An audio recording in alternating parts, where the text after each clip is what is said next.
सभी का यहाँ एक ही उद्देश्य है कि जो भी अव्यवस्था रेलवे स्टेशन में होती है उसको देख रेख करना, और जो कितने लोग हैं इसकी सूचना मंत्री नाइन पर दे दीजिए या नजदीकी पुलिस स्टेशन पहुंच जाइए। अभी गाड़ी आपकी 3 पास है ना, अभी चढ़ा गया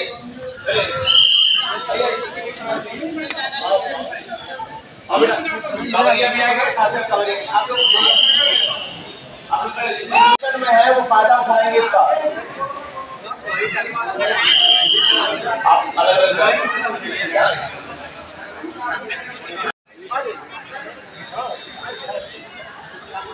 अपना परिचय देते हैं, हम आरपीएफ से हैं। हम सभी का यहाँ एक ही उद्देश्य है कि जो भी अव्यवस्था रेलवे स्टेशन में होती है उसको देख रेख करना, और एक विशेष अभियान देखिए पढ़िए, विश्व मानव दुर्व्यापार विरोधी दिवस, शुद्ध हिंदी में कहिए मानव तस्करी। मानव तस्करी जो आज अभी इस समाज की बुराई बनी हुई है उसको हटाना, उसको समाप्त करना, जो तस्कर है उनको गिरफ्तार करके जेल भेजना, साथ ही आपके स्वजन के जो बच्चे हैं, आपके बच्चे हैं, उनको मानव तस्करी से बचाना। क्लियर? हम कांवरिया को इसलिए भी बुलाए हैं कि कांवरिया की भीड़ कांवरिया की भीड़ बहुत ज्यादा है, तो ऐसे में क्या हो रहा है कि जो लोग रिजर्वेशन कराए हैं वो तो बहुत अच्छा है, जो रिजर्वेशन नहीं करा पाए हैं वो जनरल कोच का टिकट लिए होंगे वो जनरल कोच में जाए।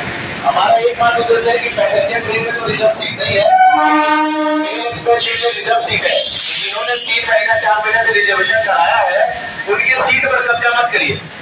दूसरा, आप रेल परिसर में हैं, सभी का सम्मान है, हम लोग भी सभी सबको मानते हैं। यहाँ धर्म के अलावा है, आप उसको मानिए, कोई जरूरी नहीं कि बहुत जयकारा लगाने से भगवान खुश होंगे। आपको सबसे पहले दूसरे की तकलीफ को देखना है। क्यों? क्योंकि आपका घर नहीं है और ये मंदिर नहीं है, ये रेलवे स्टेशन है, ये सभी का है, इसलिए आपको सभी को ध्यान में रखते हुए अपना पूजा पाठ करना है। और आप हम सभी जो भी पुलिस फोर्स है ये मानेंगे कि आप सकुशल जाइए और सकुशल आइए। ठीक है? दूसरी बात आते हैं सीधा हम लोग विश्व मानव दुर्व्यापार विरोधी दिवस, हम लोग 1 जुलाई से एक अभियान चला रहे हैं जिसमें विशेष अभियान है कि हम सभी लोग जो भी मानव तस्करी हो रही है उस पर लगाम लगाए। मानव तस्करी का मतलब तो ऐसे तो समझ में ही होगा, छोटे छोटे बच्चों का व्यापार, छोटे छोटे बच्चियों को जो धंधा में जो बेच देते हैं वो व्यापार है ना। ऐसे में क्या होता है कि हमारे बच्चे, आपके मोहल्ले के बच्चे, आपके कस्बे के बच्चे किसी न किसी माध्यम से, हो सकता है कि वो कहीं घर में बाहर गया है बकरी चराने के लिए, गाय चराने के लिए, पढ़ने के लिए, वहीं से किसी ने लिफ्ट किया, उठा लिया और लेके आके शहर में बेच दिया। होता ही है। देखिए आज गुमशुदगी का एक पोर्टल हमारा है और उस गुमशुदगी पोर्टल पर एवरीडे बच्चों का स्कूल ड्रेस में ही फोटो वायरल हो रहा है। स्कूल गए गायब हो गए, ऐसा नहीं है, उनको कोई न कोई उनके पीछे एजेंसी है, कोई न कोई जो असामाजिक तत्व है जो उनको गायब कर रहा है। क्या उद्देश्य होगा उनका? उनको बढ़ाना नहीं, उनका एकमात्र उद्देश्य होगा उसकी तस्करी करना। कुछ नहीं करेगा तो उनके जो हमारे तमाम तरह की बुराई, आप लोग जब साइट पर जाएंगे न्यूज़पेपर सुनते होंगे, फिर होता क्या है, जब तक खुद का हाथ नहीं चलता आदमी अवेयर नहीं होता। जब अपने घर में, अपने रिश्तेदारी में कोई गड़बड़ चीज हो जाती है तब आदमी को लगता है अरे हमको तो कोई हेल्प करता तो मैं बचा पाता। पुलिस की संख्या बहुत कम है, जितना पुलिस दिखाई दे रही है पुलिस आपको कहीं भी दिखाई नहीं देगी। पुलिस से ज्यादा संख्या आपकी है, तो उम्मीद आपसे ज्यादा है कि अगर ऐसे लोग खास करके जैसे छोटे छोटे बच्चों को लेके जा रहे हो, किसी ग्रुप में हो, महिलाएं बच्चे छोटी छोटी लेके जा रहे हो, तो आपको क्या करना है? कुछ नहीं करना, सिंपल एक दूसरे क्वेश्चन कर लेना है। मतलब क्या क्वेरी करते हैं, आप रेलवे स्टेशन में आए होंगे, जो रोज के लोग हैं, जो रोज के लोग हैं वो आ रहेंगे, लेकिन जो बाहर से आने वाले पूछना है भाई कि बाबा धाम खोज निकल जाएगी, इंक्वायरी करते हैं ना, बाबा धाम खोज जाएगी, टिकट कहाँ मिलेगा, वो ट्रेन किस प्लेटफॉर्म पर आएगी। तो वैसे ही अगर आपको लगता है कि कहीं पर छोटे छोटे बच्चे दिखाई दे रहे हैं, तो ऐसा कोई मानव तस्कर दिखाई दे रहा है जो बच्चों को लेके जा रहा है, कुछ नहीं करना, उनको बीइंग अ सिविलाइज्ड पर्सन आपको रोकना है। भाई साहब ये बच्चे आपके हैं, मैंने भी रोका, सहज दर्जे में बोला सर मेरा ही बेटा, समझ में आ जाता है बेटा का माँ का रिश्ता, बेटा बाप का रिश्ता, इवन बेटा के किसी रिश्तेदार का रिश्ता, लेकिन एक अनजान आदमी का रिश्ता देखिएगा बहुत अंतर होता है। तो आपको रोकना है, टोकना है। अगर मान लीजिए आपको लगता है कि नहीं ये मानव तस्कर हो सकते हैं, क्या करेंगे कार्रवाई? तुरंत आप जो है किसी आरपीएफ को, जीआरपी पर्सनल को, अगर कोई दोनों में से उपलब्ध नहीं है तो तुरंत आप इसकी सूचना हमारी हेल्पलाइन 139 पर करेंगे। 139 पर आप लोग पूछते हैं ना, भाई आपके साथ कोई बदमाशी कर दिया, ट्रेन में आपने सीट कब्जा कर लिया, करते हैं ना 139, तो वैसे 139 इसके लिए करिए। अगर आपको ऐसा भी लगता है कुछ ऐसे लोग हैं जो हथियार बंद है, हथियार लिए हैं, 10 लोग हैं, रात का समय है, अकेले आप नहीं उनको टैकल कर पाएंगे, तो आप कुछ मत करिए, उनसे मत भिड़िए। आप उनकी लोकेशन और उनका जो कितने लोग हैं इसकी सूचना 139 पर दे दीजिए या नजदीकी पुलिस स्टेशन पहुंच जाइए, थाना में पहुंच जाइए। कभी थाने वाला आपको नहीं भगाएगा, भागो भागो भागो, नहीं, तुरंत संज्ञान लेगा और कार्रवाई करेगा। अब आप सोचिए कि आपके 2 मिनट क्वेरी से, आपकी जांच पड़ताल से या 2 मिनट टाइम देने से किसी बच्चे को अपहरण करने से बचाया जा सके, तो उस माँ बाप के लिए, उस समाज के लिए कितना अच्छा। तो हम ये कहते हैं कि हमारे लिए तो हम बहुत काम करते हैं, अभी हमारे पास मौका मिल जाए हम तुरंत टिकटॉक वीडियो दुनिया भर लगाना शुरू करते हैं, लेकिन समाज, एक सामाजिक आदमी होने के नाते, एक नागरिक होने के नाते हमारी ये भी जिम्मेदारी है कि खुद के साथ तो बुरा नहीं हो, साथ साथ दूसरे लोगों के साथ भी बुरा ना हो, ये हमारी जिम्मेदारी। उस जिम्मेदारी का एहसास आपको करना है, ठीक है। अभी बच्चा कितना साल उम्र है? 13 साल। तुम्हारे साथ कोई आएगा? देखिए मम्मी बड़ा कॉन्फिडेंटली बोलती है, मम्मी होंगी, वो भी कोट बम वाला ड्रेस में होंगी।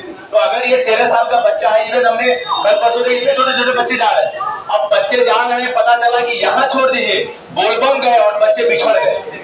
अगर आपको बच्चा मिल गया, कुछ नहीं करना है, कहीं मेला है, कहीं बोलबम है, तो आप उसकी तत्काल सूचना नजदीकी थाना, और नहीं तो जहाँ पे इंक्वायरी होता है ना, माइक से बोलता है, अरे फलाना भाई देखिए सुमित नाम का बच्चा, अक्सर सुनते हैं, वो बच्चा क्या है 3 बार 4 बार करेगा, नहीं करेगा तो जो है सबसे अच्छा तरीका था चाइल्ड लाइन को, जैसे हमारे एनजीओ से लोग आए उनको हेल्प करें। कुल मिला के जब तक बच्चे को आप पहचान नहीं करेंगे वो बच्चा घूमता रहेगा। लेकिन अगर यही बच्चा 13 साल का ही सही अगर किसी असामाजिक के हाथ में लग गया, किसी तस्कर के हाथ में लगेगा, तो क्या करेगा?